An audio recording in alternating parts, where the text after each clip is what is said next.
नमस्कार, स्वागत है आपका। आप देख रहे हैं महासंग्राम 2024। मैं हूं आपके साथ सना वारिस। हेडलाइंस आपने तफसील के साथ देखी। दो मुद्दों को आज हमने महासंग्राम 2024 में शामिल किया है। पहला मुद्दा ये कि जम्मू कश्मीर के कई ऐसे कांग्रेस के नेता आज दिल्ली में एक बार फिर बैठक में पहुंचे और बैठक का मकसद ये था कि सीट शेयरिंग पर बातचीत की जाए, यानी जो अलाय पार्टियां हैं जम्मू कश्मीर में उन्हें कितनी सीटें दी जाएं, इस पर शीर्ष नेतृत्व को बताया गया, अपना नुक्ते नजर पेश किया गया। दूसरी खबर महासंग्राम में हमने जो शामिल की है वो हिमाचल प्रदेश से है। हिमाचल प्रदेश में मुख्यमंत्री सुक्खू सर की तरफ से एक ऐसा बयान आ गया जिस पर वावेला खड़ा कर दिया है। भारतीय जनता पार्टी की तरफ से लगातार हमले तेज हो रहे हैं। बयान है कि जो पर्यटक हैं, जो सैलानी हैं, वो अगर हिमाचल प्रदेश आते हैं और वो नशे में अगर झूम रहे होते हैं तो उन्हें हवालात नहीं होटल भेजा जाएगा, जिस पर आर पार की लड़ाई चल रही है। चलिए पहले मुद्दे की बात कर लेते हैं। जम्मू कश्मीर के सभी शीर्ष नेताओं ने आज पार्टी आलाकमान की अहम बैठक में हिस्सा लिया। इस अहम बैठक में आगामी लोकसभा चुनाव के लिए सीट बंटवारे के मुद्दे पर चर्चा हुई। बैठक में जम्मू कश्मीर पक्ष का प्रतिनिधित्व पार्टी की जम्मू कश्मीर इकाई के प्रमुख वक़ार रसूल वानी, तारिक अहमद कर्रा और जी मीर और अन्य ने किया। बैठक को लेकर वक़ार रसूल वानी ने कहा कि उन्होंने लोकसभा और विधानसभा की चुनावों की तैयारियों पर पार्टी आलाकमान के साथ विस्तृत चर्चा की है। पार्टी आलाकमान ने पहले ही पूरे देश में लोकसभा चुनाव इंडिया गठबंधन के तहत लड़ने का ऐलान किया है, जैसा कि सभी को मालूम है। इसलिए कांग्रेस नेतृत्व अब जम्मू कश्मीर पर भी ध्यान केंद्रित कर रहा है और जम्मू कश्मीर में नेशनल कॉन्फ्रेंस और पीपल्स डेमोक्रेटिक पार्टी जैसे अन्य गठबंधन दलों के साथ सीट शेयरिंग पर जल्द से जल्द अंतिम रूप देने की योजना बना रहा है। और यहां पर यह भी बताना जरूरी है कि इससे पहले भी कांग्रेस जम्मू कश्मीर की इकाई के साथ कांग्रेस के शीर्ष नेताओं की बैठक पिछले दिनों हुई थी। वो बैठक ये हुई थी कि कांग्रेस को कैसे मजबूत किया जाए, और आज की जो बैठक थी उसका मकसद साफ है कि इसमें सीट शेयरिंग के मुद्दे पर तबादले ख्याल किया गया है, बातचीत की गई। खुर्रम शहजाद की नजर इस मीटिंग पर बनी रही लगातार। इस मीटिंग को, बैठक को कवर करते रहे। उन्हीं का रुख कर लेते हैं। दिल्ली से हमारे साथ संवाददाता खुर्रम शहजाद जुड़े हैं। खुर्रम शहजाद, सीट शेयरिंग जो अहम सवाल था कि सीट शेयरिंग को लेकर कांग्रेस का क्या फॉर्मूला होने वाला आने वाले दिनों में, उस पर आज चर्चा की गई है, क्या कुछ जानकारी? आज जिस तरीके से सुबह तकरीबन 12:30 बजे ये मीटिंग हुई दिल्ली में, और जो अलायंस कमेटी है उसके तमाम मेंबर्स मौजूद थे, और जम्मू कश्मीर के लीडर्स में वक़ार रसूल वानी, भरत सिंह सोलंकी जो इंचार्ज हैं जम्मू कश्मीर कांग्रेस के, हाल ही में बनाए गए हैं रजी पाटिल की जगह, वो आए हैं। और इसके अलावा तारा चंद हैं, तारिक हमीद कर्रा हैं, ये तमाम जो लीडर्स हैं वो आज की मीटिंग में मौजूद रहे और अपना व्यू पॉइंट जो है वो पार्टी के सामने रखा है कि हम कहाँ मजबूत हैं। और मजबूत की जब बात आती है तो मजबूत की बात यह है कि अब वैली की सीटों को अगर देखें तो वहाँ पर नेशनल कॉन्फ्रेंस के पास 3 सीटें हैं। जम्मू की जो सीटें हैं, क्या उन पर नेशनल कॉन्फ्रेंस दावा कर सकती है? जाहिर सी बात है, वहाँ कांग्रेस पार्टी सीधे तौर पर चुनाव में उतर सकती है। पीडीपी का एक मसला है, और इसी के साथ लद्दाख की एक सीट है जो कभी जम्मू कश्मीर का हिस्सा हुआ कर सकता था। और हाल ही में वहाँ पर जो लोकल चुनाव हुए, लोकल इंतखाबात हुए, उसके अंदर नेशनल कॉन्फ्रेंस और कांग्रेस का जो अलायंस था उन्होंने काफ़ी बड़ी जीत हासिल की। तो इस सूरत हाल में क्या दावा हो सकता है, कहाँ कहाँ पर हम मजबूत हैं? जो सिचुएशंस हैं, जिस तरीके के सीटों में बदलाव हुआ है, डिलिमिटेशन हुआ है, और लोकसभा के साथ साथ जो विधानसभा की सीटें हैं, जो असेंबली की सीटें हैं, उसमें किस तरीके से कहाँ पर कांग्रेस मजबूत है, वो तमाम बातें आज जो अलायंस कमेटी है उसके सामने रखी गई है। अब अलायंस कमेटी जो नेशनल कॉन्फ्रेंस और पीडीपी के साथ बातचीत करेगी और उसके बाद कोई फार्मूला निकाला जाएगा। हालांकि एक फार्मूले की बात नेशनल कॉन्फ्रेंस ने की है, जो सीटें बीजेपी के पास हैं उन पर ही अलायंस इत्तेहाद होगा, यानी कि नेशनल कॉन्फ्रेंस अपनी सीटें नहीं छोड़ेगी। ऐसे सूरत हाल में पीडीपी के लिए एक मसला है कि पीडीपी को कहां पर सीट मिले। क्या जिस तरीके से लद्दाख में हमेशा से कांग्रेस पार्टी उम्मीदवार उतारती रही, हालांकि 2014 का इलेक्शन हो और 2019 का इलेक्शन हो, दोनों ही इंतखाबात के अंदर लद्दाख में भारतीय जनता पार्टी सीट जीतने में कामयाब हुई है, कांग्रेस के उम्मीदवार हार गए थे। ऐसी सूरत हाल में क्या नेशनल कॉन्फ्रेंस को वो सीट दी जाएगी और फिर अकोमोडेट किया जाएगा पीडीपी को? क्योंकि अगर असेंबली इंतखाबात की बात करें तो असेंबली इंतखाबात में पीडीपी को काफ़ी बड़ी तादाद में वोट हासिल हुए थे, 28 सीटें हासिल हुई थी, और बीजेपी के साथ जिसको 25 सीटें हासिल हुई थी जम्मू रीजन में, उसके साथ मिलकर उन्होंने सरकार बनाई। और अब जो सूरत हाल है, क्योंकि यूटी की सूरत हाल है, ऐसे में ये जो पेच है इसको सुलझाने के लिए एक मीटिंग सीधे तौर पर अलायंस कमेटी के साथ हुई, और उसके बाद दूसरी जो मीटिंग है वो गुजरात भवन में हुई, जो भरत सिंह सोलंकी है उनके साथ एक लंबी मीटिंग चलती रही। ये तमाम मीटिंगों का दौर जो है वो चलता रहा है। तो कुल मिलाकर अपना व्यू पॉइंट रखा गया है। जाहिर सी बात है कि कांग्रेस पार्टी के पास जम्मू कश्मीर लद्दाख के अंदर कोई भी पार्लियामानी सीट नहीं है। हाँ। सिर्फ पिछली बार जो असेंबली की जो सिर्फ 12 सीटें उनके पास थी, ऐसी सूरत हाल में कांग्रेस पार्टी ने और जो अपना जम्बो जेट तंजीम तैयार की, और जिस तरीके से डीएपी के जो कांग्रेस पार्टी के जो लीडर्स थे उन्होंने बगावत की, इस पूरी सूरत हाल के अंदर कांग्रेस पार्टी ने तमाम ओहदे बांटे, बहुत सारे जनरल सेक्रेटरी बनाए, नायब सदूर बनाए। तो ऐसी हालत में बहुत सारे लीडर्स कांग्रेस पार्टी में वापस आए। राहुल गांधी की भारत जोड़ो यात्रा वो काफ़ी कामयाब हुई, काफ़ी माहौल बनता हुआ दिखाई दिया। ये तमाम चीज़ें जो है आज सामने ज़रूर रखी गई हैं, उन पर बातचीत हुई है, चर्चा हुई है। तो अब सीधे तौर अलायंस कमेटी और पीडीपी और नेशनल कॉन्फ्रेंस के बीच में बातचीत होगी, और किस तरीके से सब एक साथ चल सकें, सब चुनाव भी लड़ें। जाहिर सी बात है कांग्रेस का एक बड़ा मिशन ये है कि अलायंस को साथ में लेकर केंद्र, बिल्कुल कांग्रेस ये कोशिश करेगी कि जम्मू कश्मीर में वो जम्मू, लेकिन जो हालिया जो नतायज थे खुर्रम शहजाद 3 रियासतों की 3 राज्यों को, उस पर कहीं ना कहीं ये लग सकता है कि कांग्रेस ज्यादा मांग भी ना पाए, या फिर बहुत सारी जो दिगर अलायंस जो अलाई पार्टियां हैं वो ज्यादा देने की चाहत भी ना रखें। अगर फर्ज कीजिए कश्मीर की 3 सीटें हैं जो नेशनल कॉन्फ्रेंस के पास है, वो तो पीडीपी को भी देना नहीं चाहते हैं, क्योंकि उमर अब्दुल्ला की तरफ से सीधे तौर पर कहा गया कि मैं चाहता हूं कि इंडिया अलायंस के सामने, उन्होंने अपने नुक्ते नजर उन्होंने कहा कि मैंने रख दिया है, बाकी इंडिया अलायंस जो फैसला करेगा वो हम देखेंगे, लेकिन फिर भी हम कोशिश करेंगे कि जो सीटें हमने जीती वो हमें दी जाएं। बात पीडीपी की यहां पर आती है, पीडीपी लगता नहीं कि इतनी आसानी से मान जाएगी। तो ऐसे में कांग्रेस किस तरीके से इन दोनों पार्टियों को वैली में, घाटी में मनाएगी, ये अहम हो जाएगा। और दूसरा सवाल ये कि जैसे लद्दाख में बीजेपी ने कांग्रेस को हराया था, तो हो सकता है लद्दाख सीट के लिए कांग्रेस अपनी तरफ से अपने उम्मीदवार के नाम की पेशकश करे। क्या ऐसा लगता है कि इस पर इंडिया अलायंस में एक मत हो जाएंगी तमाम अलाई पार्टी? देखिए, क्योंकि कांग्रेस का एक बहुत बड़ा हदफ है, उसको मरकज में भारतीय जनता पार्टी को हुकूमत से, इक़्तिदार से बाहर करना है। ऐसी सूरत हाल में बड़ी कुर्बानी, और दोनों इत्तेहादी जो हैं नेशनल कॉन्फ्रेंस और पीडीपी को साथ लेकर चलने के लिए कोई फार्मूला बनाना और उनको साथ लेकर चलना, बड़े भाई के तौर पर काम करना, वो एक इम्पोर्टेंट चीज़ रहने वाली है। लेकिन अगर आप देखें कि उधमपुर की सीट है और जम्मू की सीट है, जाहिर सी बात है वहाँ पर नेशनल कॉन्फ्रेंस और पीडीपी का उतना ज़्यादा दबदबा नहीं है। वहाँ पर सीधे तौर पर कांग्रेस पार्टी वो अपने शायद उम्मीदवार उतारे और वहाँ पर दावा भी करे। तो ये तमाम चीज़ें हो सकती हैं, लेकिन बड़ा हदफ होने की वजह से, हालांकि अभी देखिए पूरी सूरत हाल में कांग्रेस के पास एक भी सीट नहीं है।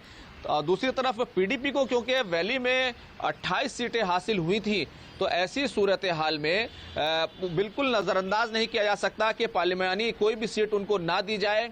और पिछले दिनों जब यहाँ पर महबूबा मुफ्ती आई थी, जब 370 को लेकर फैसला आने की तमाम बातचीत हो रही थी, उस वक्त उन्होंने सोनिया गांधी से भी मुलाकात की थी। और जब अशोका होटल में इंडिया अलायंस की मीटिंग हुई थी, तो उस वक्त भी फारूक अब्दुल्ला और महबूबा मुफ्ती शामिल हुए थे, सोनिया गांधी से महबूबा मुफ्ती की मुलाकात हुई थी।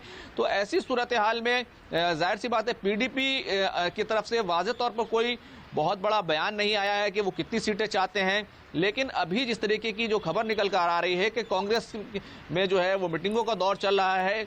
अभी जब AICC में यानी दिल्ली कांग्रेस के हेडक्वार्टर में जो मीटिंग हुई थी उसमें कांग्रेस के 38 लीडर से मीटिंग में शामिल हुए थे, जिसमें फीडबैक ही लिया गया था। अब अलायंस कमेटी के सामने तमाम बातें रखी गई हैं कि कहां पर हम मजबूत हैं, किस तरीके से नेशनल कॉन्फ्रेंस को PDP को साथ लेकर चला जा सकता है। तो मीटिंगें चल रही हैं और बड़ा हदफ है, तो कांग्रेस पार्टी ज़रूर इस मसले को हल कराने की कोशिश करेगी। लेकिन फिलहाल ये जो पेच फंसा हुआ है, जम्मू रीजन की सीटों पर ही अलायंस हो, वैली की सीट पर अपने इत्तेहादी को नेशनल कॉन्फ्रेंस सीट देना नहीं चाहती, लद्दाख में किसको सीट दी जाए। क्योंकि अगर लद्दाख की बात करें तो लद्दाख में 2014 और 2019 में कांग्रेस पार्टी के उम्मीदवार खड़े होते रहे, लेकिन लेह रीजन से टिकट दिया गया। करगिल रीजन से बागी होकर के इंडिपेंडेंट के तौर पर कांग्रेस के MLA चुनाव लड़ते रहे और काफ़ी ज़्यादा वोट लाते रहे। 2019 में जो इंतखाब हुआ उसमें इंडिपेंडेंट तौर पर शिया कम्युनिटी से आने वाले सज्जाद करगली ने दूसरे नंबर पर वो वोट लेकर के आए। तो बराबर जो एक तरीके से वोट तकसीम हुआ और भारतीय जनता पार्टी के जो अभी MP हैं जामियांग सेरिंग नांग्याल, वो 40,000 वोट लेकर कामयाब हो गए थे। लद्दाख करगली को 32,000 के आसपास वोट मिले और जो कांग्रेस के इंडिपेंडेंट उम्मीदवार थे करगिल से, उनको 28,000 के आसपास वोट मिले। तो ये तमाम चीजें देखने में आती रही हैं, जबकि जो कांग्रेस का ऑफिशियल कैंडिडेट थे उनको सिर्फ 20,000 वोट मिले। ये तमाम चीजें जो है देखी जाएंगी और किस तरीके तमाम पार्टियां जो है जाहिर सी बात है हार का मार्जिन कितना था, किस नंबर पे पार्टी कौन सी थी, ये तमाम चीजें देखी जाती। फिर उसके बाद उम्मीदवारों को टिकट देने को लेकर सीट शेयरिंग पर फैसला लिया जाता है, चाहे अंदरूनी पार्टी की बात हो या फिर अगर अलायंस कोई पार्टी करती है तो ये तमाम चीजें देखी जाती हैं। अब देखना ये होगा कि आज जो बैठक हुई है, बैठक में कांग्रेस ने खुद को किस हद तक बड़े हदफ के लिए, जैसा कि खुर्रम शहजाद ने कहा कि बड़े मकसद के लिए कुर्बानी देनी होगी कांग्रेस को, तो किस हद तक कांग्रेस कुर्बानी के लिए तैयार होती है वो आने वाले दिनों में दिखाई देगा, जब अलाई पार्टियों के साथ बैठक होगी और बैठक में सीट शेयरिंग पर कहीं ना कहीं आम सहमति बन जाएगी। खुर्रम कुछ कहना चाहते हैं? जल्दी से, मुझे ब्रेक लेना है, फिर दूसरे मुद्दे पर जाना है, जल्दी प्लीज। हाँ, आवाज नहीं आ रही आप। कांग्रेस ने जिस तरीके के जम्मू जेट तंजीम अपनी बनाई है, बहुत ज्यादा लीडर से उसके हैं, बहुत ज्यादा जनरल सेक्रेटरी हैं, नायब सुदूर हैं, ऐसे में सभी लोगों को मुतमईन करना, सब लोगों को साथ लेकर चलना, क्योंकि एम्बिशंस होते हैं सभी के इंतखाबात में उतरने के, तो वो तमाम चीजों को भी कांग्रेस को कंसिडर करना होगा। तो जम्मू रीजन में भी और वैली रीजन में भी अगर कांग्रेस पार्टी बेहतर करना चाहती है तो अलायंस के साथ साथ चलने के साथ छाता खोलते हैं तो जाहिर सी बात है कौन किसे भीगने देना चाहते हैं और किसे साथ लेकर जाना चाहते हैं, इस पर कहीं ना कहीं ध्यान देने की जरूरत होगी, क्योंकि एक अम्ब्रेला के तहत कांग्रेस ने सभी को लाने की कोशिश की है, तो ये जिम्मेदारी कांग्रेस की बनती है।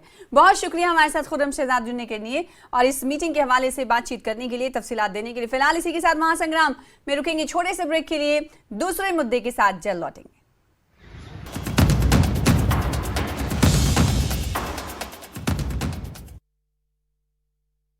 पतंजलि हनी। ब्रेक के बाद एक बार फिर से आपका स्वागत करते हैं। आप देख रहे हैं महासंग्राम 2024। दूसरा मुद्दा हिमाचल प्रदेश से। हिमाचल प्रदेश में मुख्यमंत्री सुखविंदर सिंह सुक्खू के एक बयान को लेकर कांग्रेस और बीजेपी आमने सामने हैं। बयान क्या है? दरअसल मुख्यमंत्री ने कहा था जो भी पर्यटक नशे में पाया जाएगा उसे जेल में नहीं बल्कि होटलों में भेजा जाएगा। मुख्यमंत्री ने कहा था कि वो राज्य में पर्यटन को बढ़ावा देना चाहते हैं और ये सुनिश्चित करेंगे कि पर्यटकों को कोई दिक्कत ना हो, क्योंकि वो हमारे अतिथि हैं।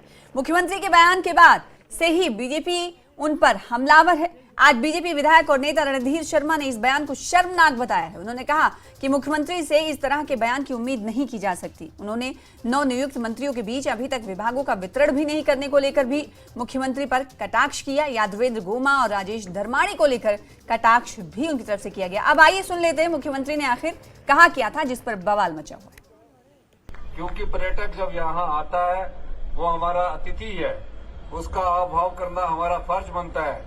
और मैंने ये भी दिशा निर्देश दिए हैं, अगर किसी पर्यटक कहीं ज्यादा झूम गया तो उसे पुलिस थाने में नहीं डालना है, उसे उसके घर में उसको उसके घर में और या होटल में छोड़ देना है। उनके द्वारा कहा जाना कि जो पर्यटक झूमेंगे उनको पुलिस होटल में छोड़े।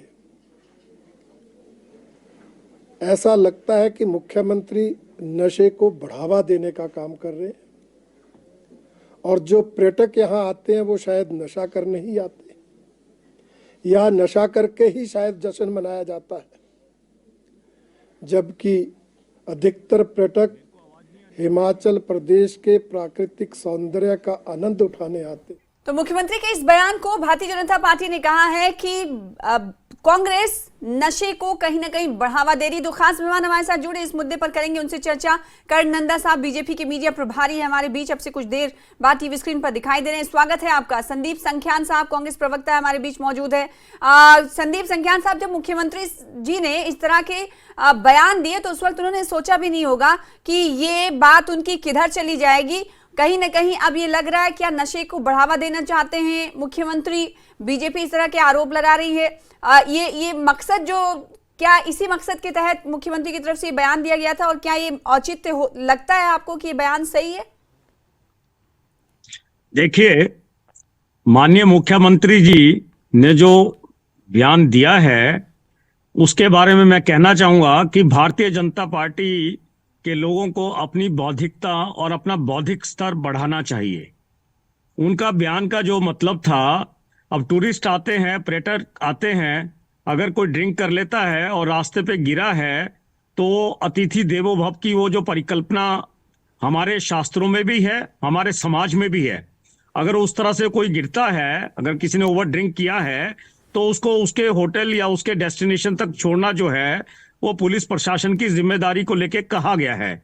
उसका मुख्यमंत्री जी के बयान का ये कतई ये मतलब ना निकालें भारतीय जनता पार्टी कि उन्होंने नशे को बढ़ावा दिया है। मैं आपको बता देता हूं, हिमाचल प्रदेश के अंदर वर्तमान जब से कांग्रेस सरकार बनी है 1926 केस ऐसे रजिस्टर हुए हैं जो नशा यहां चलाते थे और जो नशे के बड़े बड़े स्मगलर थे उनके ऊपर एफआईआर दर्ज की गई है। और माननीय मुख्यमंत्री जी का जो बयान है उसको तोड़ मरोड़ के पेश ना करें। और उसका जो स्तर था, अगर भारतीय जनता पार्टी को ऐसा ही लगता है कि अगर माननीय मुख्यमंत्री जी नशे को बढ़ावा दे रहे हैं तो मैं कहता हूं कि पूर्व में इनकी भारतीय जनता पार्टी की सरकार हिमाचल प्रदेश में रही तो इन्होंने क्यों नहीं शराब के ठेके बंद कर दीजिए। अपने बार और रेस्टोरेंट जो हिमाचल प्रदेश के अंदर लाइसेंस शुदा खुले हैं तो उनको भारतीय जनता पार्टी ने क्यों नहीं बंद कर दिया। अरे अपना बौद्धिक स्तर बढ़ाइए। और वैसे भी भारतीय जनता पार्टी के लोगों की जो हार 1 साल पहले हुई थी तो इनका जो बौद्धिक स्तर है, इनकी हालत जो है वो खिसियानी बिल्ली खंबा नौचे जैसी हो चुकी है। ठीक है कर्णनंदा साहब, कांग्रेस ये कह रही है कि जिस मकसद के तहत ये बयान दिया गया मुख्यमंत्री की तरफ से, उस बयान का मतलब आप लोगों ने कुछ और निकाला है। और अगर इतनी शराब से आप लोगों को दिक्कत थी तो आपकी सरकार में जो शराब के ठेके चल रहे थे आखिर उसको क्यों नहीं बंद करवाया गया? जो शराब की दुकानें थी उसे क्यों नहीं आपने बंद करवाई? ये कांग्रेस का सवाल है आपसे। देखिए, पहली बात जो है बौद्धिक स्तर की बात कर रहे हैं, हम स्पष्ट रूप से इनको बताना चाहेंगे मुख्यमंत्री लगातार जो है इस प्रकार की गलतियां करते रहते हैं। कभी जो है उनको लेबर वाले जो है उनका जो कंट्रेक्चुअल बेसिस पे जो इनको लेते हैं आउटसोर्स का लेबर वालों और उनसे खंडन कर उनके कर देते, तुलना कर देते हैं। हमें ये पता नहीं लगता। मुख्यमंत्री ने मीडिया के अंदर एक लाइन में इस चीज को स्पष्ट किया है कि भाई साहब जो लोकल व्यक्ति है उनको जो है हुड़दंग करने की इजाजत नहीं देते हैं, पर जो टूरिस्ट आएगा उनको जो है वो शराब पीने पर जो है पुलिस वाले घर छोड़ के आएंगे, होटल छोड़ के आएंगे। देखिए, अब इससे ज्यादा तो सरल भाषा में मुख्यमंत्री भी नहीं बोल सकते कि वो क्या चाहते हैं। पर हाँ, जो मैं ये बात करता हूं, ये बात है कि लोगों का भावुकता का मुद्दा है। इससे लोकल जो लोग हिमाचल प्रदेश के हैं उनके ऊपर क्या भाव यहाँ पे हिट किया है ये नहीं लोग समझ पा रहे हैं। ये पर्यटन के बारे में बात कर रहे हैं, सबके बारे में बात कर रहे हैं। लोकल लोग बोल रहे हैं कि अगर रिज पर या माल रोड पर हम अपने घर की माँ बेटियों को भेजेंगे, क्या वो सेफ है? क्योंकि वहां पर तो शराब को बढ़ावा दिया जा रहा है। हम शराब के ठेकों से कोई आपत्ति नहीं है, हमें बार से कोई आपत्ति नहीं है। 24 घंटे बार को आप अनुमति देते हैं कि आप खुलने का इजाजत है, तो 24 घंटे क्या आप इसको 48 घंटे जितना मर्जी खोले, वो तो मुख्यमंत्री बोलते हैं कि ये तो व्यापारी के ऊपर डिपेंड करता है। जब एक बार लाइसेंस मिलता है उसके अंदर साफ लिखा है कि 1:30 बजे से ऊपर शराब नहीं बिक सकती, और मुख्यमंत्री कह रहे 24 घंटे खोलिए, हमें कोई आपत्ति नहीं है। दूसरा, यहाँ के जो बुजुर्ग है बुजुर्ग ने जो है वहां पे अपनी पोती और बहुओं को यहाँ पे बोलते हैं कि आप रात को जाएंगे तो आप समय से वापस आ जाना। और अगर आपको अभी ध्यान में है, शिमला में अभी 3 दिन पहले ही एक रेप का मामला भी सामने आया है। और अगर इसी प्रकार की आप छूट जो है वो आप अपने लैंग्वेज में देते रहेंगे तो वो ठीक नहीं है, वो समाज के लिए ठीक नहीं है। हम बोलते हैं बौद्धिक स्तर की बात करने हैं, पर एक समाज में रहना है तो समाज के हिसाब से भी रहना पड़ता है।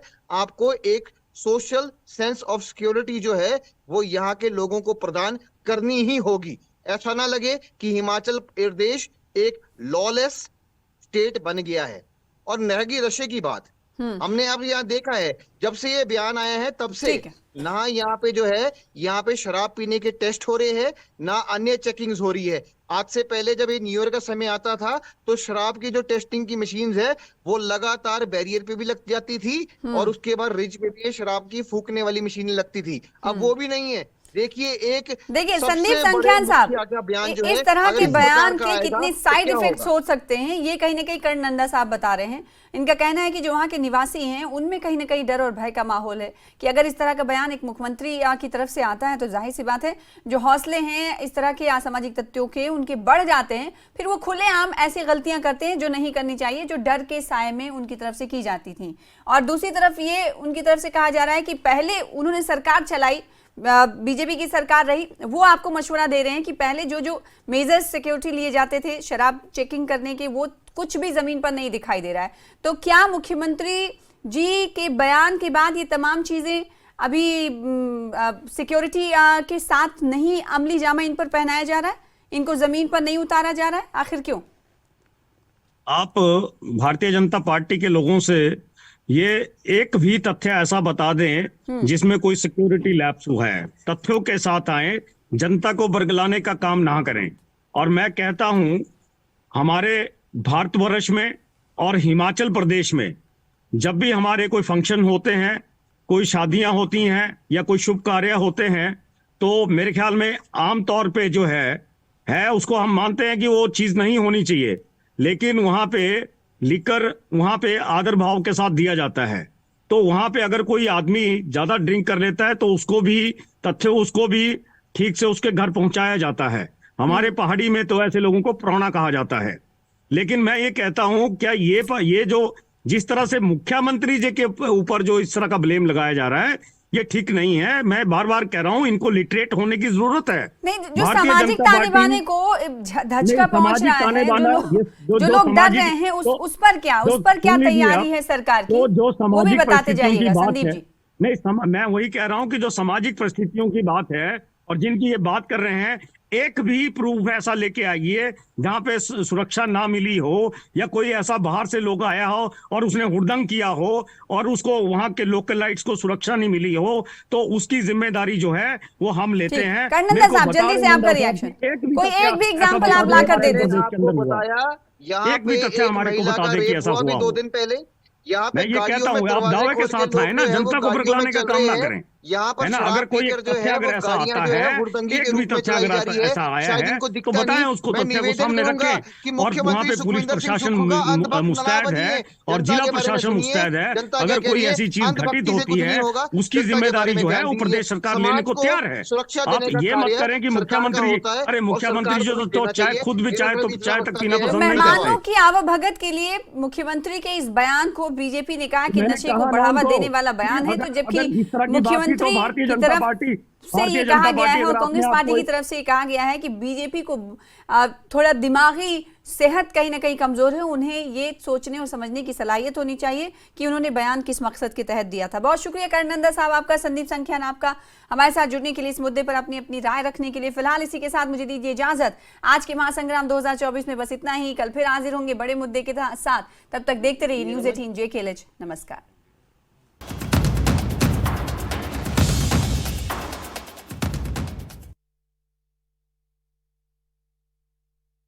वात पित्त कफ को जो कर